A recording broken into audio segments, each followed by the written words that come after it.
Августовской ночью 1415 года североафриканский город Сеута сияет ярче, чем когда-либо.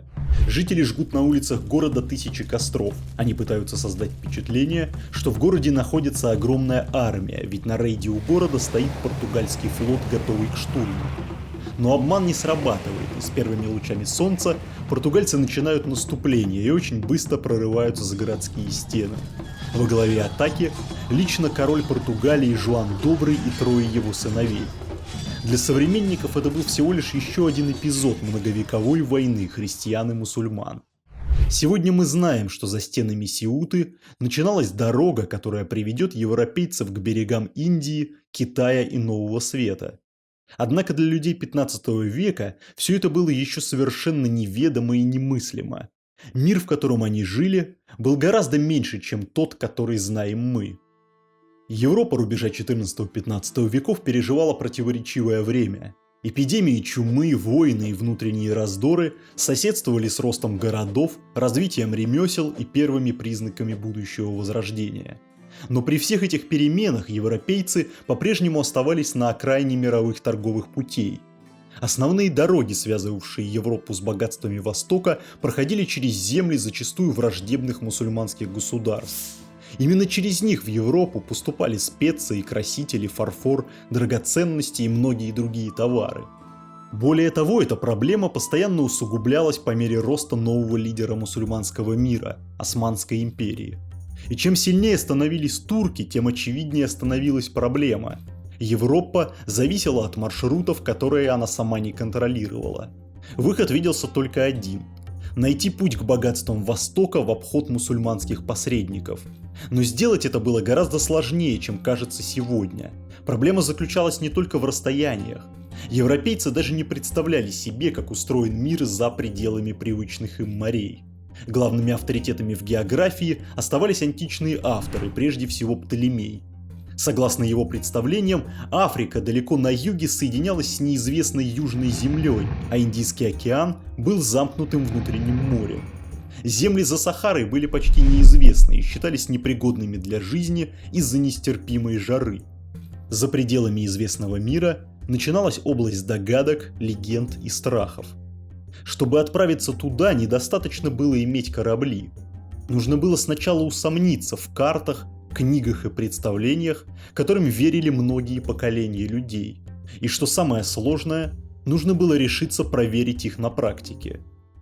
Казалось бы, инициаторами подобных исследований должны были стать богатые итальянские морские республики – Венеция или Генуя, чьи купцы веками торговали с Востоком и обладали огромным опытом мореплавания. Однако произошло иначе. Той силой, которой было суждено испытать и разрушить многие из этих представлений, стало маленькое и сравнительно бедное королевство на самом краю Европы – Португалия. После завершения реконкисты Португалия со стороны суши оказалась заперта владениями своего могущественного соседа Кастилии, а со стороны моря по-прежнему сталкивалась с угрозой берберских пиратов и мусульманских государств в Северной Африке. Пока сохранялась эта последняя угроза, завершение реконкисты не означало прекращение войн с мусульманами. Тем более, что войны эти были не только вопросом безопасности или благочестия, но и сулили конкретные выгоды. Европейцы знали, что в порты Северной Африки из глубины континента, откуда-то из-за бескрайней пустыни, приходят караваны, груженные слоновой костью, перцем, золотым песком и рабами. Вся эта торговля была полностью монополизирована мусульманскими купцами, и христиане допускались к ней лишь как конечные покупатели. Для того, чтобы приблизиться к этим богатствам, а заодно ликвидировать одну из баз пиратских набегов на европейские побережья, в 1415 году Португалия начинает военную кампанию по захвату Сеуты, важного североафриканского порта. 14 августа 1415 года португальский король Жуан Добрый прибывает к стенам города во главе армии из 45 тысяч человек. Практически сходу с кораблей начинается штурм городских укреплений. В первых рядах наступавших находились трое сыновей короля – Эдуард, Педро и Энрике. Для молодых инфантов этот поход должен был стать первым серьезным испытанием и принести им рыцарское достоинство. Тогда никто не мог предположить, что именно младший из них, 21-летний Энрике, окажет решающее влияние на историю европейских открытий. К вечеру того дня Сеута оказалась взята португальским войском. Инфант Энрике, раненый во время битвы, чьи решительные действия обеспечили успех штурма, получил от короля право первым пройти рыцарское посвящение, однако благородно отказался идти вперед старших братьев. В большой мечети Сеуты, превращенной в кафедральный собор, первым христианским обрядом стало посвящение 3 принцев в рыцари. Богатый торговый город был разорен и принес победителям множество трофеев. Однако для принца Энрике главным трофеем оказались не драгоценности и золото, а информация, полученная от мусульманских пленников и перебежчиков о торговых маршрутах, уходящих вглубь Африки. Еще до этого военного похода принц Энрике интересовался мореплаванием и посылал корабли к мысу Нун или Нон, что в интерпретации европейцев переводилось с латыни как «нет», обозначая античный край света. Теперь же принц уверился в том, что за Сахарой существуют богатые населенные земли, связанные с мусульманским миром сложной сетью торговых путей. Если рассказы пленников были правдивы, то многие представления античных и средневековых географов нуждались в проверке. В 1419 году, после нескольких лет войны с неверными, принц возвратился из Африки и обосновался на мысе Святого Винсента в крепости Сагриш, откуда приступил к организации первых экспедиций на юг. Без сомнения, собирая сведения из древних карт и заметок путешественников и географов прошлого, он находил информацию о предыдущих путешествиях на запад. Не считая полулегендарных и крайне туманных сведений о финикийских и карфагенских экспедициях далекой древности, в распоряжении инфанта были сведения и об относительно недавних попытках.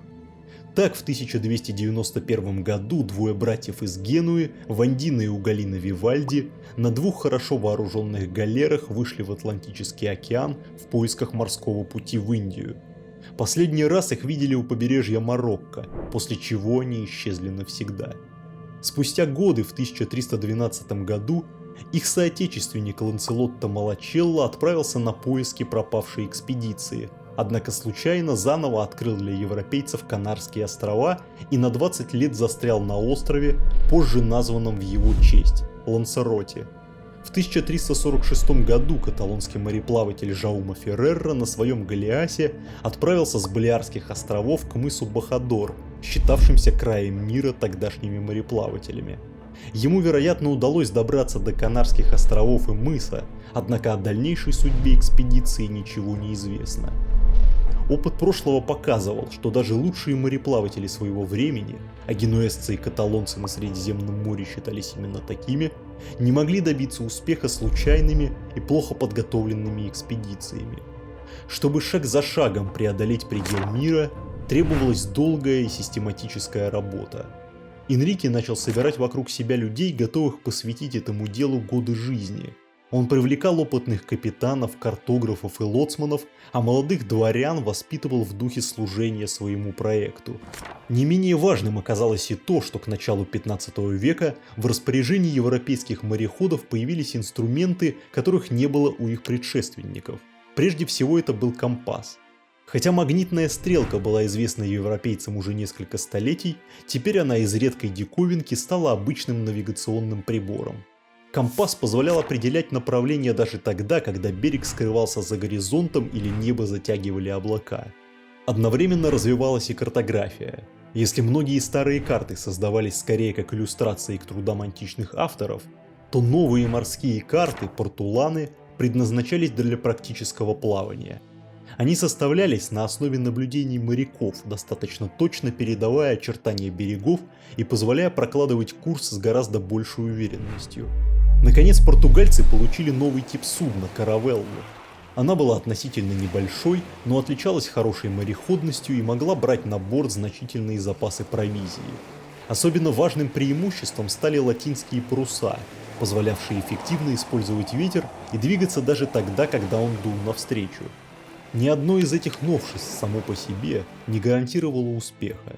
Однако вместе они сделали возможным то, что еще столетием ранее казалось безумной авантюрой. Иронично то, что первые настоящие открытия при участии инфанта были совершены случайно. В 1418 году Энрике отправил к мысу Бохадор своего надежного капитана Жуана Гонсалвеша Зарку, верного сподвижника принца, потерявшего глаз в сеутской кампании. Однако экспедиция пошла не по плану с самого начала. Едва покинув порт Лагуша, корабль попал в шторм, который отнес судно на сотни километров к западу. Неожиданным избавлением для уже отчаявшихся моряков стала земля на горизонте. Остров послужил убежищем и помог экспедиции пережить шторм, в честь чего получил название Святой Порт – Порту-Санту. Жуан Гонсалвеш Зарку вернулся к принцу и в следующем году предпринял новую экспедицию. Находясь на острове теперь в ясную погоду, он увидел на горизонте нечто темное, похожее на грозовую тучу. Направив туда свое судно, уже через несколько часов исследователь понял, что это земля.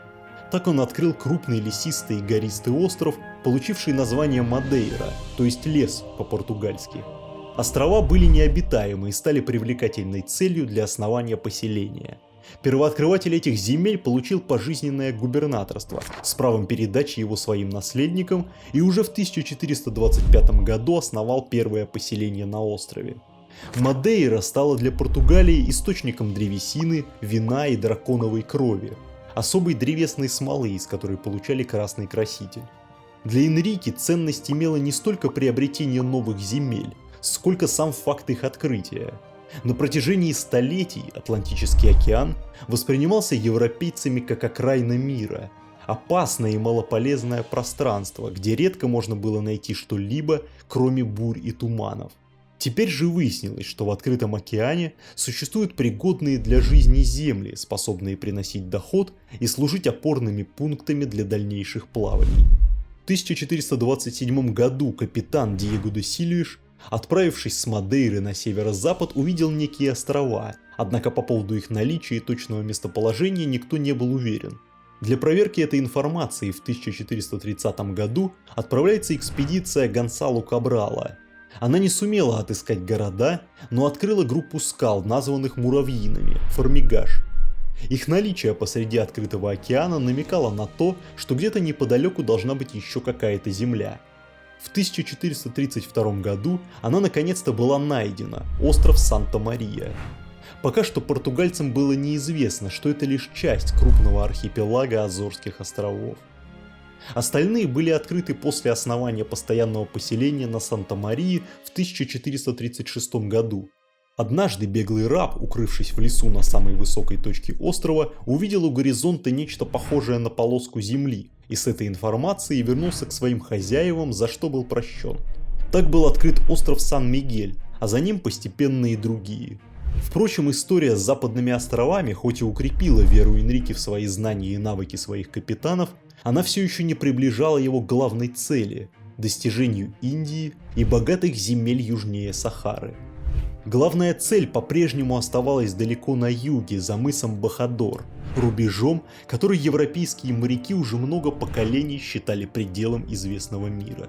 В 1433 году Энрике отправляет на юг своего надежного капитана Жила Ианыша, для того чтобы наконец обойти мыс и прорваться за границы мира. Однако, приблизившись к мысу, моряки просто отказались плыть дальше. Вот как летописец передает их слова. «Как пройдем мы пределы, установленные отцами нашими, и какую выгоду может принести инфанту погибель наших душ вместе с телами, ибо сознательно сделаемся мы тогда убийцами самих себя. Ведь то ясно, что там, за сим мысом, нет ни людей, ни какого-либо поселения. Земля не менее песчаная, нежели пустыни ливийские, где нет ни воды, ни дерева, ни зеленой травы. Море же столь мелко, что в одной лиге от земли не достигает в глубину и одной сажени. Течения же таковы, что всякий корабль там прошедший никогда уже не сможет вернуться». Экспедиция возвратилась назад, и принцу стоило немалых усилий убедить капитана и матросов преодолеть свои страхи и предрассудки и вновь попытаться отправиться на юг. В 1434 году Жил Ианыш вновь выходит в открытое море. На этот раз он не стал приближаться к опасным мелям у самого берега, а взял курс в открытый океан, обогнув мыс с запада, корабль вновь повернул к африканскому берегу и оказался южнее Бохадора. Тогда выяснилось, что за пределом известного мира нет ничего из того, чего так боялись поколения моряков. Море не кипело, воздух не был отравлен, а солнце не испепеляло людей заживо. Перед португальцами лежал все тот же африканский берег. Открытие выглядело удивительно скромно. Экспедиция не нашла ни золота, ни городов, ни новых народов. Возвращаясь домой, Жилианаш привез лишь несколько растений, сорванных на берегу, чтобы доказать принцу, что он действительно побывал по ту сторону Бохадора. Но значение этого плавания трудно переоценить. Впервые европейский корабль сознательно пересек границу, которую многие поколения моряков считали пределом обитаемого мира.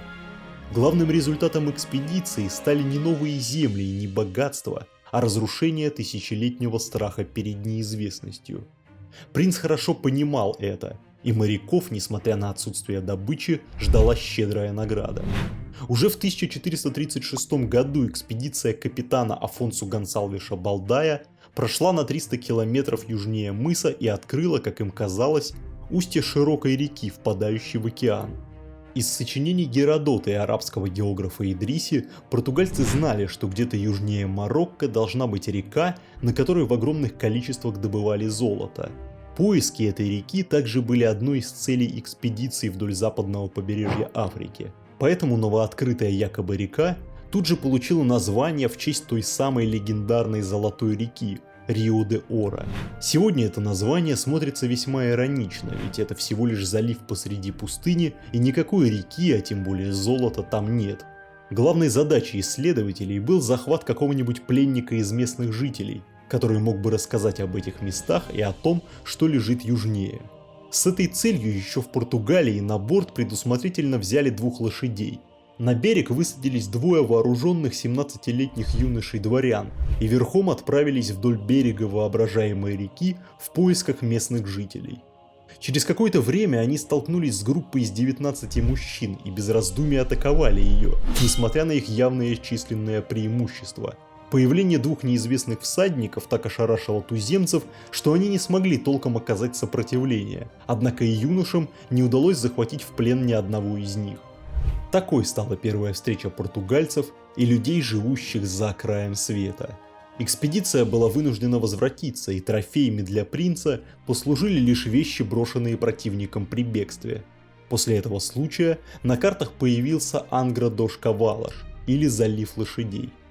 Казалось, что после первых успехов исследования будут продолжаться все активнее, однако судьба распорядилась иначе. В следующие 5 лет Энрике оказался втянут в политические кризисы внутри королевства, вызванные смертью его брата короля Эдуарда I и малолетством его наследника, нового короля Афонсу V. Возобновляются исследования лишь в 1441 году. К мысу Бохадор был отправлен юный и неопытный капитан Антан Гонсалвеш во главе команды из 21 человека, которому было поручено только лишь добраться до уже изведанных земель и добыть кожу и тюленей жир, ворвань. Однако он решил сделать больше. После того, как основное задание было выполнено, обратившись к своей команде, он сказал: «По-моему, бесчестием было бы вернуться пред очи его таким вот образом, сослужив столь ничтожную службу. О, сколь прекрасным событием было бы, коли нам удача поспешествовала бы в том, чтобы доставить первых пленников пред очи нашего принца». Команда единодушно поддержала его и согласилась отправиться дальше. Через какое-то время им удалось захватить в плен некого Мавра, так называли в Португалии выходцев из Северной Африки, и его черную рабыню. Когда Гонсалвеш уже намеревался возвращаться с трофеями домой, он внезапно заметил на горизонте другой корабль. Это оказалось судно другого капитана и воспитанника принца Энрике, Нуну Триштана. Можно только представить, какие эмоции испытали старые знакомые, встретившись на самом краю света. Узнав об успехах своего друга, Нуну Триштан также не хотел возвращаться с пустыми руками и убедил Гонсалвеша и членов его команды совершить новую вылазку на берег. В ходе этой вылазки произошла первая масштабная стычка с маврами этой земли. В плен было захвачено 10 человек, а Нуну Триштан по настоянию членов команды посвятил Антана Гонсалвеша в рыцари, хотя тот и отказывался до последнего, считая, что столь малое дело не стоит посвящения.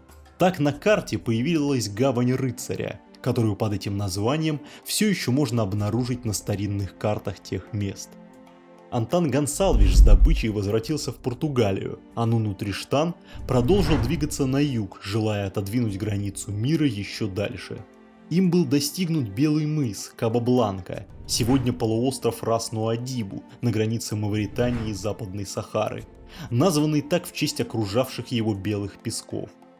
Эти первые стычки с маврами и захват их в плен стали не только одним из первых в череде многих будущих конфликтов португальцев с туземным населением, но и поводом для первых переговоров.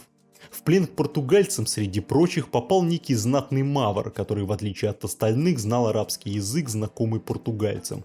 С его помощью удалось договориться о выкупе пленников в обмен на 10 чернокожих невольников, золотой песок и страусиные яйца. Привезенный Нуну Триштаном в Португалию золотой песок и страусиные яйца, поданные к столу принца, произвели грандиозное впечатление по всей стране и за ее пределами. Если до этого к инициативам Энрике многие дворяне и купцы относились с заметным скепсисом, то увидев воочию потенциальные богатства, скрывающиеся на юге, теперь они и сами загорелись желанием участвовать в его предприятиях. Привезенные же чернокожие невольники свидетельствовали о том, что загадочная Гвинея, заселенная черными маврами и считавшаяся источником африканских богатств, уже находилась где-то совсем близко.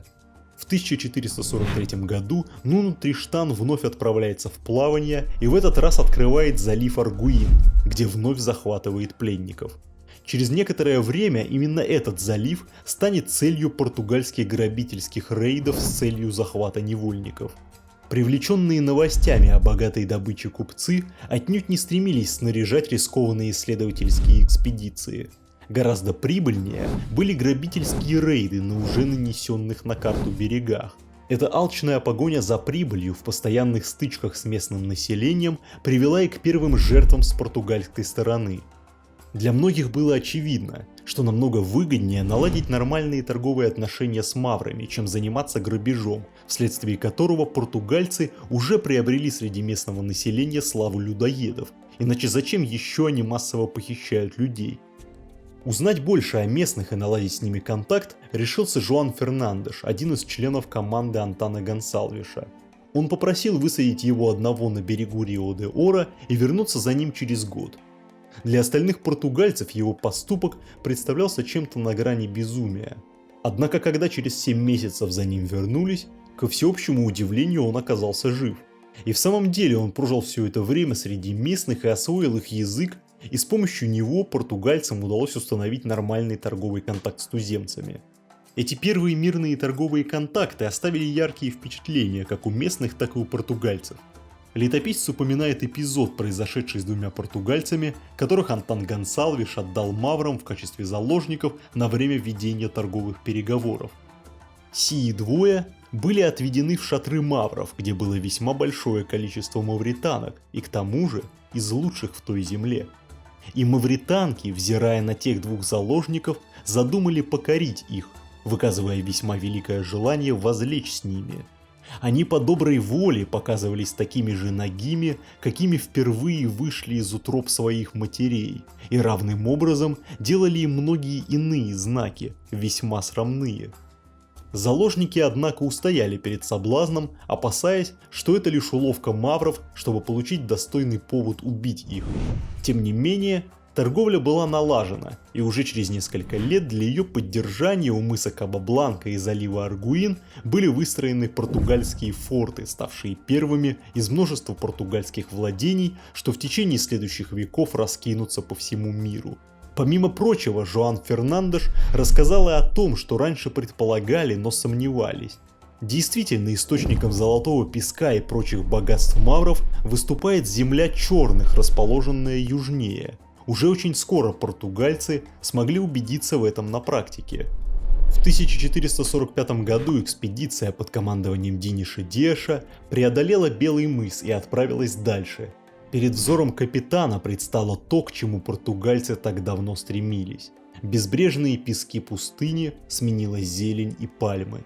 Так португальцы достигли устья реки Сенегал, которая на некоторых старых картах стала обозначаться земля пальмы. Может быть, это и есть уже настоящая золотая река из легенд, или это знаменитый западный Нил? Тогдашняя география уверяла, что Нил исходит из центра Африки, разделяясь на два рукава, восточный из которых это известный нам Нил, соответственно, где-то здесь должен быть и его западный рукав. Впрочем, звание Западного Нила будет переходящим, и полной картины рек Западной Африки европейцы не будут знать вплоть до 19 века. Вместе с Сенегалом Диниш-Деш открыл зеленый мыс Кабо-Верде, в противоположность белому мысу, покрытый зеленью и растительностью. Так португальцы впервые достигли границы загадочной Гвинеи, той самой земли черных мавров, которую считали источником золота, рабов и прочих богатств, поступавших в Северную Африку. То, что 30 лет назад, в 1415 году, после взятия Сеуты, казалось лишь смелой догадкой молодого принца, теперь превращалось в доказанный факт. Богатств Африки можно было достичь морским путем, не спрашивая разрешения ни у мавров, ни у караванных купцов Сахары. В последующие годы в эти земли для налаживания торговли и захвата добычи отправилось множество экспедиций. Однако все они преследовали теперь скорее коммерческую, а не исследовательскую цели. Последними знаменитыми экспедициями при жизни принца Энрике, получившего за все свои достижения прозвище мореплавателя, хотя он сам никогда и не участвовал в отдаленных экспедициях, стали плавания наемных капитанов, венецианца Альвизака да Мостро и генуэзца Антонитто ди Маре. Уже сам факт их сотрудничества символизировал начало новой эпохи. Венеция и Генуя – это заклятые враги в Средиземноморье. Но здесь, в отдаленных пределах мира, уроженцы этих городов совместно руководили экспедицией. В 1455-1456 годах они добрались до Зеленого мыса и открыли недалеко от него необитаемый архипелаг, до сих пор известный как острова Зеленого мыса. Однако необитаемые острова не представляли для них немедленной торговой ценности, поэтому исследователи продолжили путь на юг, открыв устье реки Гамбия, а за ней и устье некой реки, столь впечатлившей капитанов, что они дали ей имя Рио-Гранде, ныне известной как Рио-Гранде-де-Буба. Эта точка стала самой дальней, достигнутой европейцами при жизни Энрике мореплавателя. Принц скончался в 1460 году, и его смерть сильно замедлила дальнейшие экспедиции. При его дворе было воспитано множество капитанов, которые продолжат совершать открытия и дальние походы. Энрике так и не увидел исполнения своей главной мечты – морского пути в Индию. Но к моменту его смерти это уже не имело решающего значения. Он создал систему, способную продолжать открытия и без него. Ему удалось запустить механизм открытий, разбудить в людях предприимчивость и наглядно показать, как прибыльно может быть изучение новых морских путей. Каждый следующий переход на юг приносил новые знания и новые богатства. Уже в 1461 году португальцы доберутся до Сьерра-Леона, но в 1471 году к своему огромному разочарованию выяснят, что Африка вновь поворачивает на юг. Но несмотря на это, в 1486 году Бартоломео Диашу удастся обнаружить и преодолеть ее южное окончание. Лишь отказ моряков идти дальше помешает ему выйти в Индийский океан. Спустя более чем 10 лет, в 1498 году, Васко да Гама наконец-то пройдет прямым морским маршрутом из Лиссабона в Малабар. В глазах многих именно это стало началом португальской империи, которая создаст цепь факторий и фортов по всему берегу Африки, разрушит монополию арабов в Индийском океане, покорит Цейлон и Гоа, доберется до Китая и Японии. Однако теперь мы знаем, португальская империя родилась не тогда, когда корабли Васко да Гамы достигли Индии. Она родилась гораздо раньше, в тот момент, когда Энрике мореплаватель решил, что древние карты могут ошибаться, а границы мира существуют лишь до тех пор, пока кто-нибудь не попытается их пересечь.